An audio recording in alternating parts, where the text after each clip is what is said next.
It was a night filled with discomfort and anxiety. Everyone lay awake, staring at the jungle canopy, listening to the sounds, half waiting for some other creature to come creeping in, worrying that Halu might come back, worrying that the master and his Gorum might be lurking somewhere nearby. Under the canopy, it was hard to tell what time of day it was. It wasn't so much a change in light as a change in the birdsong that told them that it was time to get up, to stretch, to eat a modest breakfast, and then to move on, slow, tired, and stiff. Miria kept her own counsel, letting the others stew on what had transpired the night before. Edryk had come to know her well enough to know when she didn't want to talk. Raxon and Berle lingered slightly behind, whispering and muttering to each other about what had transpired the night before. Occasionally Raxon looked up, biting his lip, looking like he wanted to say something, anything, ask a question, figure out what exactly had happened just then. But they too kept their silence. The only one who seemed to be in a good mood was Kale, who always moved with something of a spring in his step, scanning the jungle with his bright blue eyes. And so it was in late afternoon when he finally broke the silence. "Hello? What's this?"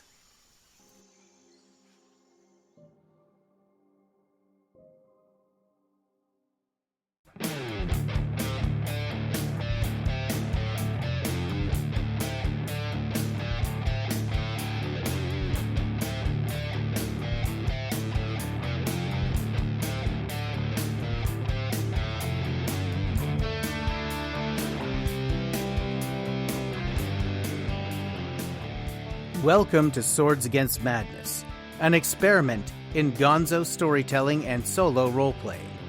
I'm playing a solo game of Swords and Wizardry, amplified by other classic role-playing games like Traveller, and accompanied by solo role-playing tools like the Mythic Game Master emulator.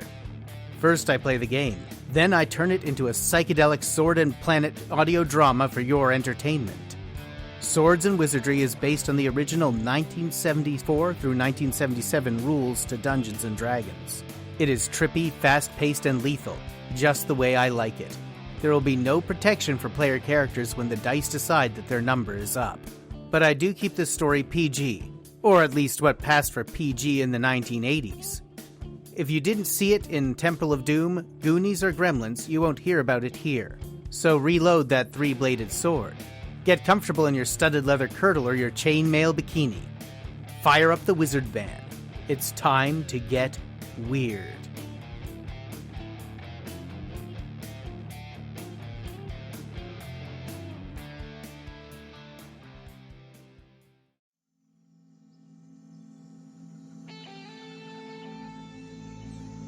Kale stood slightly ahead of the party on a massive root and pointed down at a cluster of flowering vines. The others squinted and scanned, and eventually each and every one of them saw it. A splash of white. When they followed it with their eyes, they spotted a tibia, an ulna, a humerus, and then bits of a rib cage under tattered leather. A human skeleton lay face down, tangled in the vines. Bits of rusted mail, tattered clothes, a broken spear haft. A moldy backpack rested on top of the skewed rib cage. Miria turned to Raxon. "You're the one with all the experience out here in the jungle. Any idea what did this to him?" "Not a clue. But it's probably worth checking out what's in his pack." Kale raised a hand signaling for silence, and waited a moment, absorbing the bird song. "I don't think whatever did it is anywhere nearby. Usually the birds and the crickets quiet down if there's a predator approaching. I don't know about you guys, but I'm very curious as to what's in that backpack. At the very least, we could find out who this person was and what brought them all the way out here." "If we do that, we have to be very cautious." The very picture of it. Kale carefully set down his backpack and uncurled the rope he had attached to it. It took him mere seconds to form a solid lasso. He looped the backpack on the first cast and gave it a tug. There was the unmistakable clatter of metal within. "Wow, it's heavy. Help me with this, would you?"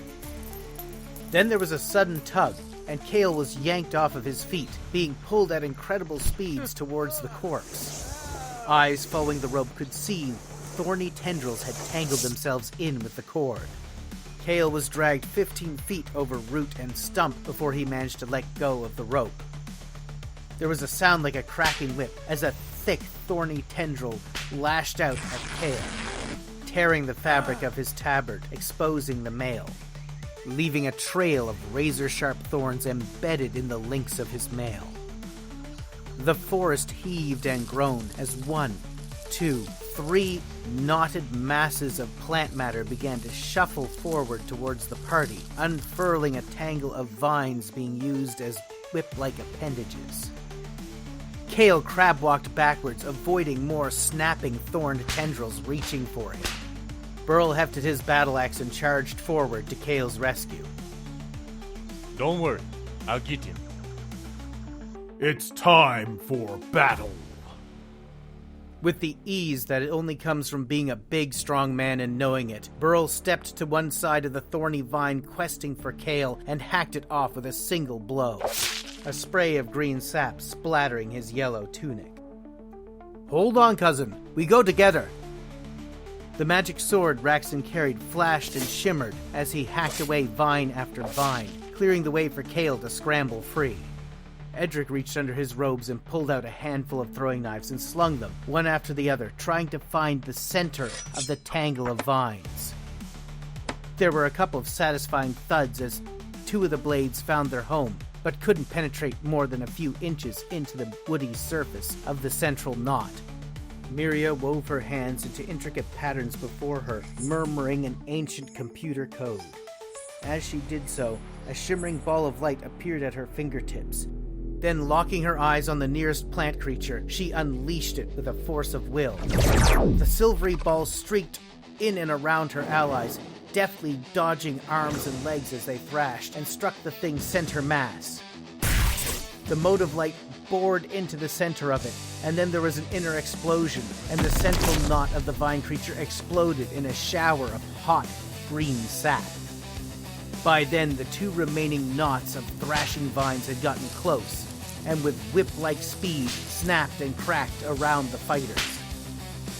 One of the vines came perilously close to Berle's head, bouncing off the shield he had strapped on his back and leaving inch-long thorns embedded in it. Ah, stupid plant. Keep your vines to yourself. Kale was on his feet now, back to back with Raxon. They were a whirlwind of blades. Vines flew as Raxon hacked off one after the other, causing the creature nearest them to begin losing sap at an alarming rate. They weren't quick enough, however, to stop one of the limbs from finally wrapping around Berle's throat. The big man let out a strangled cry, and then there was a horrible snapping noise, and he went limp. They were still trying to register how bad things were with Berle when they were distracted by the sound of breaking glass and a whoosh as Edryk hurled a bottle of lamp oil he'd set alight onto the third creature, which began to blaze brightly. The pod holding Berle suddenly seemed to lose what strength it had left, and both the big man and the knot of vines collapsed limply to the ground.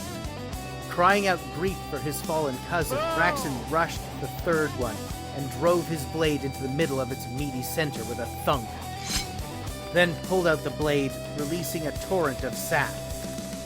The sound of blazing, popping wood cracking told the story of what was going on internally as the capillaries of the creature sucked flames deep into its core.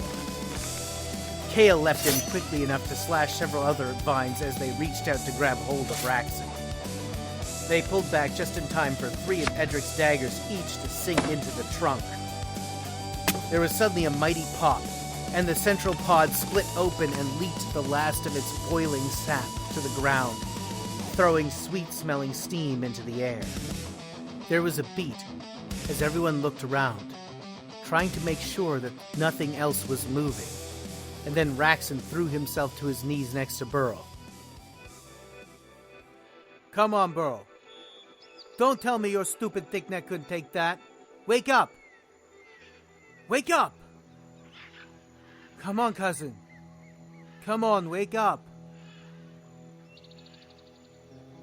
Oh, God. Berle. Berle. But the sick truth was in front of him. Raxon sank back, forcing a blank look onto his face that couldn't hide the tears pouring down his cheeks. Oh, Void. Oh, I'm so sorry. The hell you are. This is your fault, Miria. I don't care if you helped us fight the Gorham. I don't... Edryk knelt down and put a hand on Raxon's shoulder. When I was orphaned, I spent a little time with a hermit, and then I moved out to Nar village. I was an outsider. Some people thought I might give them the plague. Other people were turned off by my Aldean accent. Some just didn't want anything to do with an orphan. But not Berle. Berle was always kind-hearted to me. He tried to make me feel included in play, even when others pressured him to exclude me. At least up until I foolishly made it felt like I didn't want friends. I don't think Berle would want to blame Miria for this. Do you?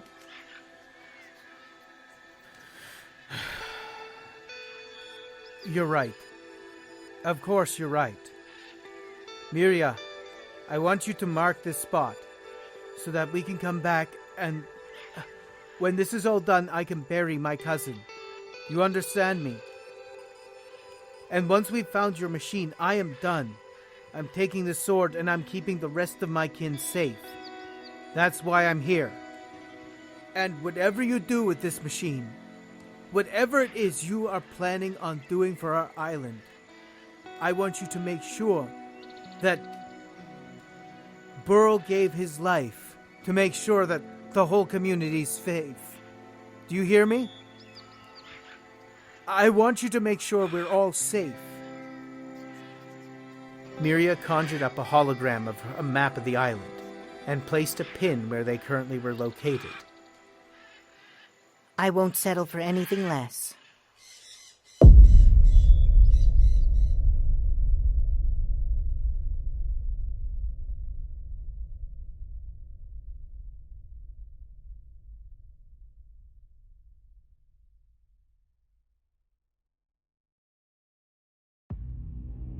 It's been 7 years since the masked court fell and the Empire began dying its final death. Once a member of the elite Imperial Special Service, now turned bounty hunter, Sejana Lushale fights for survival in a universe full of turmoil and confusion. She'll use her wits, her laser pistol, and the power of the Void to face the growing tension in the Cassidon system.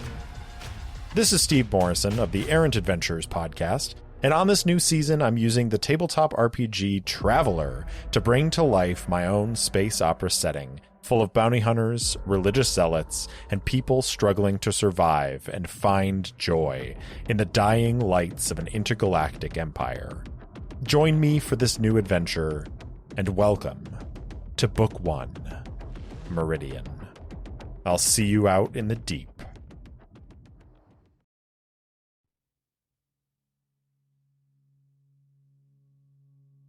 Dungeons & Dragons has a lot of truly iconic adventures. Ones that just about everyone has had a chance to play or experience, and if they haven't, they've at least heard of it.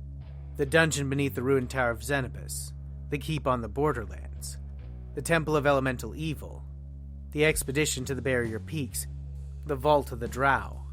Even if you haven't played these, if you spend any serious time talking about D&D, you'll have at least heard of them. I count myself lucky to have been able to play through all of the ones I just mentioned and a few more iconic adventures. Outside D&D, there aren't quite as many that hold people's attention, ones that people know what you're talking about the moment you mention them.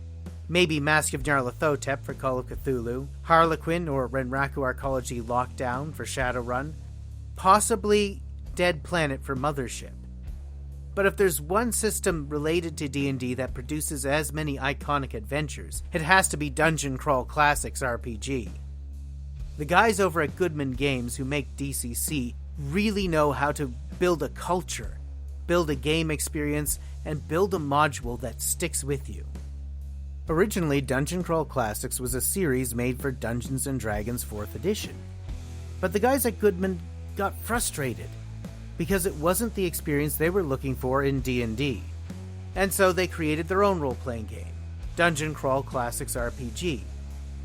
The first module they released for it was called Sailors on the Starless Sea, and it has to be one of the most memorable adventures I've both played in and run over the years. Now, this is going to be a brief spoiler, so if you don't want Sailors on the Starless Sea spoiled, plug your ears for about 20 seconds. The first encounter in Sailors involves a group of 0-level player characters. You're probably playing in that adventure between 12 and 20 of them, finding the corpses of some of the people they were sent to rescue, tied to a post and covered in thorny vines. When the player characters approach the vines, they animate, as there are 2 creatures made out of lumpy knots of vegetable matter, with thorny, choking vines for a weapon. You are pretty much guaranteed to see a couple of player characters die the moment they have a look at those corpses.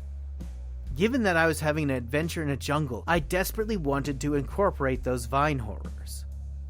And I decided to beef them up a bit, because the way they appeared in Sailors on the Starless Sea, they actually die fairly easy.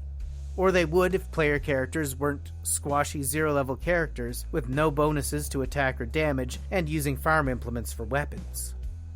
So I beefed my vine monsters up just a little bit, giving them 2 hit dice.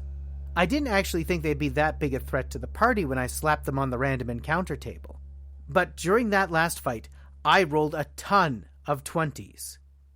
And tragically, that meant what should have been a fairly easy and uninteresting encounter turned into a tragedy.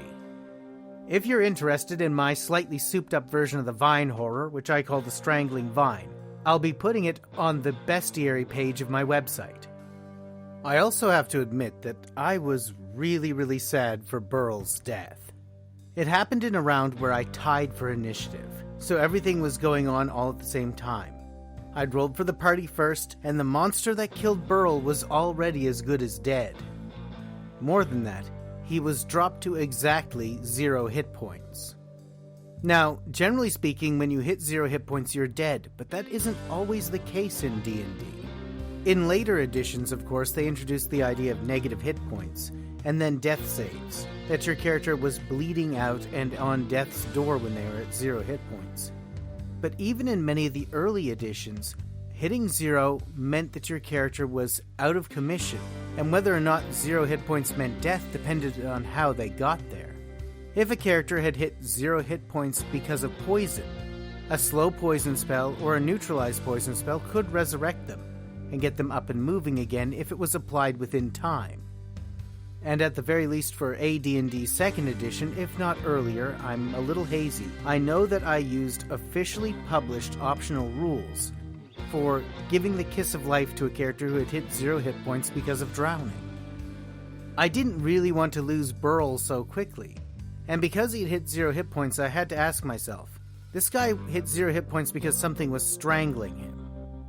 Is there even a chance that he might be brought back up if he receives immediate magical medical attention? I didn't feel like I was necessarily grasping at straws here, nor was I really fighting the dice. I did feel like it was a legitimate question.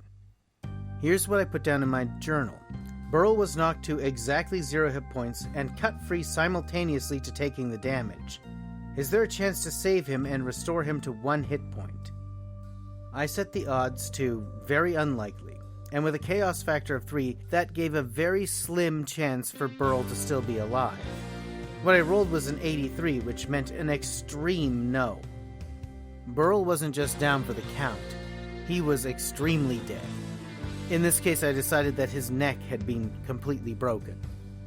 Having said goodbye to Berle, I rolled up the treasure that was in the backpack and came up with 226 gold pieces and a potion of extra healing. An even more bitter irony for poor Berle. But this is why I'm playing a game instead of just making a story up. The dice are forever challenging me to come up with a cool narrative based on the story that they are telling me.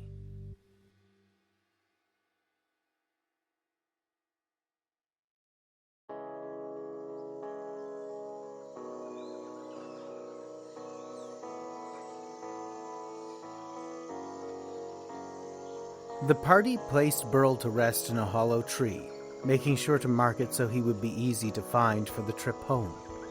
After taking a minute to say a few words, and having a short argument over who would carry the squid, they pressed onward until they couldn't fight the fatigue anymore.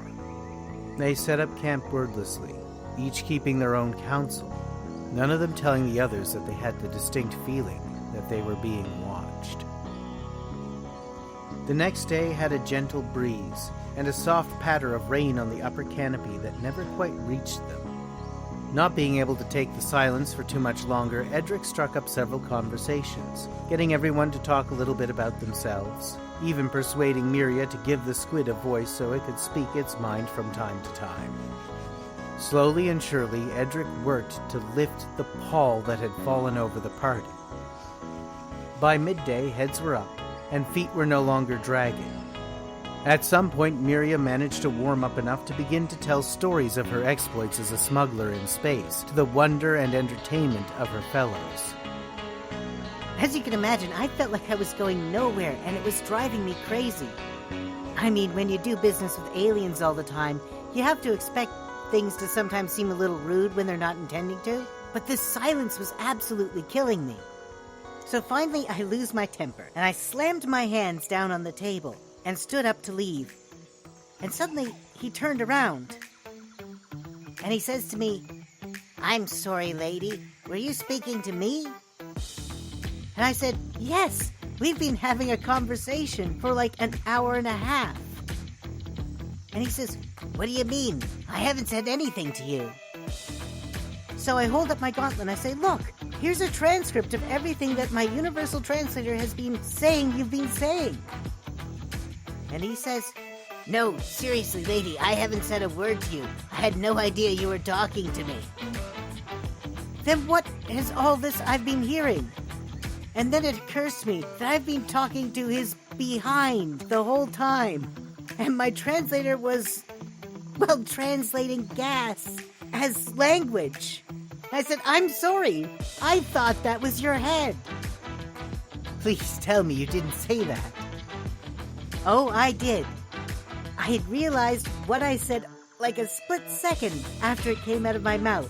I figured that I just mortally insulted a stranger after talking to his butt for an hour and a half. And you know what he said to me? You're making this up. Honor of my house, I'm not. He says to me, "I really don't recommend the food here," and then walks off. And I don't know what possessed me, but I said, "It does horrible things for your breath." So, did you ever find your actual contact? No, actually. And that was a really good thing because... Miria paused and inclined her head towards a strange object hanging from the branches. It was a wooden totem like a wildly painted mask, hung with feathers and beads. What's that about? That's a tribal marking. We're entering the territory of the Nilkin.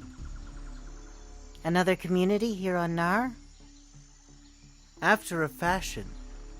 The Nilkin are halflings, people who stand about yay tall, very stealthy, very clever.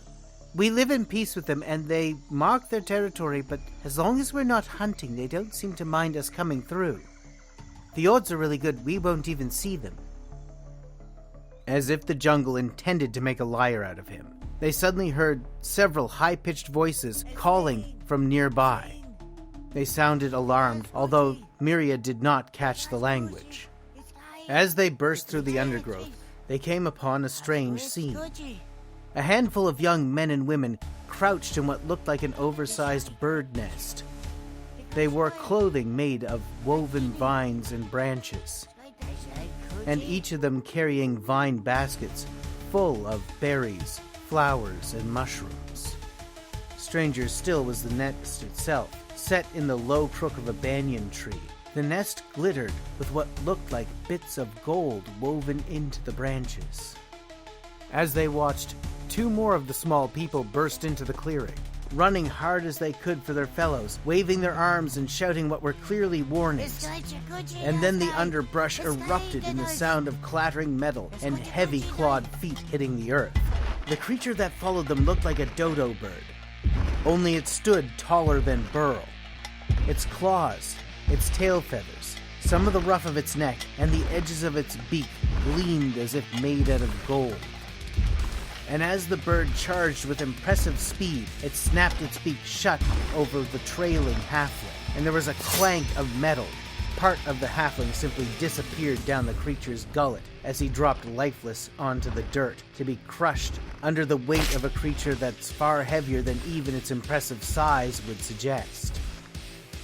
The bird didn't even break stride as it pursued the second of the newcomers, as he screamed and called for help in his native tongue. The bird's great metal-lined beak opened and snapped shut inches from his head. Twice, 3 times the oversized bird's bites narrowly missed the halfling as he staggered to the nest and threw himself in, hoping that the edge of it might give him some protection. The halflings in the nest backed away in terror as the bird's beak sheared through the edge of its own nest as if it was nothing. They loaded slings and tried pelting the creature with chunks of metal and stone. Most of the bullets simply bounced off the creature's feathers, making strange clanking noises as they did so. One stone cut the creature just above the eye, but only seemed to make it feel more furious. There was hardly a beat before Raxon was pelting towards the creature, drawing his blade and throwing his hands up high, roaring at it in hopes of scaring it off. Kale sprinted and threw himself into the nest, drawing his blade with a fluid motion and getting his buckler up, ready to serve as a living wall between the halflings and the deranged bird. At almost the exact same time, Miria and Edryk both began to incant their own spells. As Miria quickly detected what Edryk was doing, she let her own spell fail, allowing him to hurl his energies at the creature. Within seconds, the bird staggered back, lifting its head and beginning to let out a keening noise, blinking furiously, rays of light projecting out of its eye sockets, leaving the creature blind. A moment later, Edryk was on it, wrapping his arms around the creature's neck, cupping his hands over its glowing eyes. With its neck held and its eyes covered, the bird simply gave up fighting and allowed Edryk to gently push it into a seated position at the edge of the nest while the halflings climbed out. There was a moment's pause as the halflings assessed the humans and half-elf that had come to their rescue. They seemed to be listening to the surussus of the wind in the canopy, as if waiting for their gods to tell them what is to come next.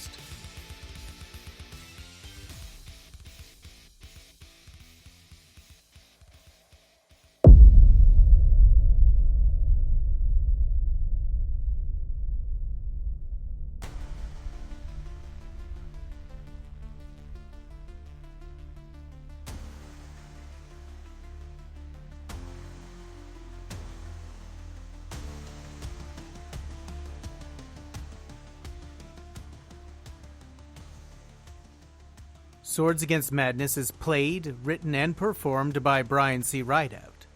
Editing, mastering, and audio production were from Stormhead Productions. All sound effects are licensed from Pixabay.